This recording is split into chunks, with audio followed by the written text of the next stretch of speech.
He's sort of a player. I sort of like that now. I think that I needed stepping stone. I needed an affair. Kirstie Alley and Patrick Swayze spent most of their lives hiding the shocking truth about their relationship. On the outside, the two of them were just good friends, but according to Kirstie, their true feelings for each other were much deeper than that. So what was the real truth about their relationship? Did they have an affair with each other? What actually happened between them? These days, Kirstie Alley and Patrick Swayze are known as two Hollywood legends. Back in the 80s and 90s, they were pretty much on top of the world, especially Patrick. And back then, nobody knew the truth about their relationship with each other. Of course, the public knew that they weren't strangers to one another, but we thought that they were friends, just like each of them was with many of their colleagues. It's not at all strange for movie stars to be friends with each other. But for Kirstie and Patrick, there were a lot of feelings hiding beneath the surface, and nobody had any idea about it, at least until Kirstie revealed the truth in an interview with Entertainment Tonight in 2012. That was 3 years after Patrick passed away in 2009. It was a really sad moment because he was just 57 when he passed away. He sadly lost his fight with pancreatic cancer. And obviously, all his friends, including Kirstie, were mourning the loss at first. But after he passed away, it also meant that things that were secret during his life didn't necessarily have to stay secret anymore. Kirstie really could have shared the truth about their relationship much sooner, but she still waited 3 years after Patrick passed away to share everything with the world, which just speaks volumes about how much respect she had for Patrick himself and for what they had between them. Because on some level, they were obviously friends, but there was also so much more to their relationship, and it wasn't entirely innocent either, because both Patrick and Kirstie were married the entire time they knew each other.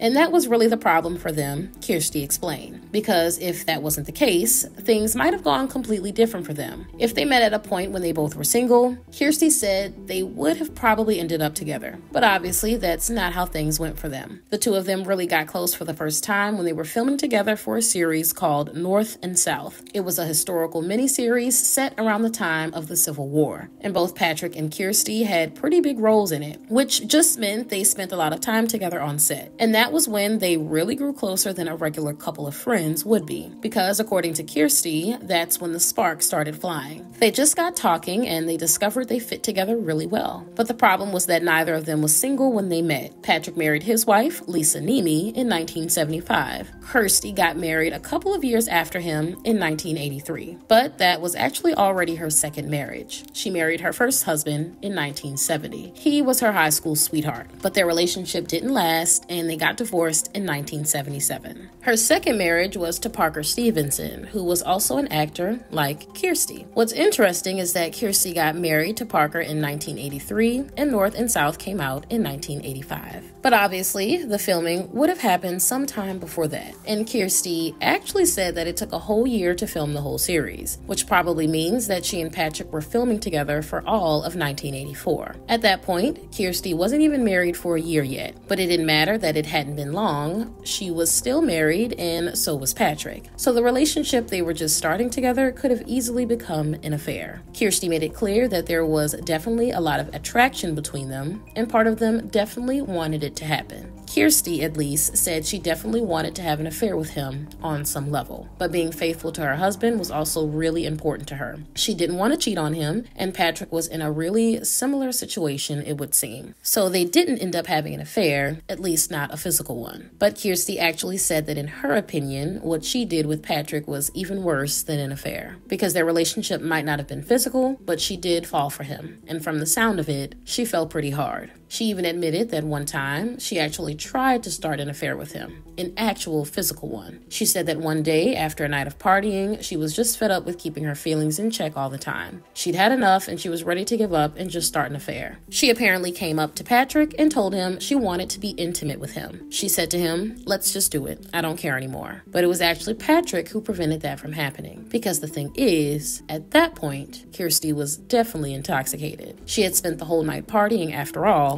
and Patrick absolutely knew that. And from his words, as Kirstie reported them, that was the reason he said no to her in that moment. He apparently told her no and that she didn't really want to make things physical with him. He knew that her marriage and the vows that she made to her husband at the altar were important to her. They were why she held back from starting an affair with him in the first place after all. And it was actually really solid of him to say no there, because obviously he had a point. Kirstie didn't want to cheat on her husband, and the night of drinking was definitely affecting her judgment there. If the two of them had started a physical affair right then, they would have probably regretted it, especially Kirstie once she was thinking clearly again, and it could have had consequences too. There's a chance the affair could have ruined both Kirstie and Patrick's marriages, and that's obviously something neither of them wanted, although Kirstie's marriage eventually fell apart anyway. She divorced her second husband in 1997, but it wasn't because of an affair. Not with Patrick and not with anyone else. Although there was actually another man, a famous actor, who Kirstie almost had an affair with besides Patrick. It was none other than John Travolta. Kirstie and John played the main couple in the movie Look Who's Talking and its 2 sequels. This was in the late 80s and early 90s, and years later, when Kirstie was on Celebrity Big Brother, she opened up about her relationship with him. Just like with Patrick, she fell for John while filming with him, and it took her a while to get over her crush on him. She even said that not having an affair with him was one of the hardest things she'd done in her life. It actually took John's wife, Kelly Preston, confronting her about it. According to Kirstie, Kelly walked up to her and asked her why she was flirting with her husband. At that point, Kirstie had to make a decision, and once again, she chose to keep her marriage vows and back off from her relationship with John, although they remained friends even after that. And when Kirstie passed away in 2022, John shared a touching tribute to her. He said she was one of the most special friends he had. And as for Kirstie, when she was still alive, she said that John Travolta was the love of her life, and she claimed that Patrick was always the one who got away. Her friendship with him was definitely a special one too, and who knows what could have been if they'd met when they were both single. But anyway, what do you guys think? Did you know about Kirstie Alley's shocking love stories? Let me know in the comments below.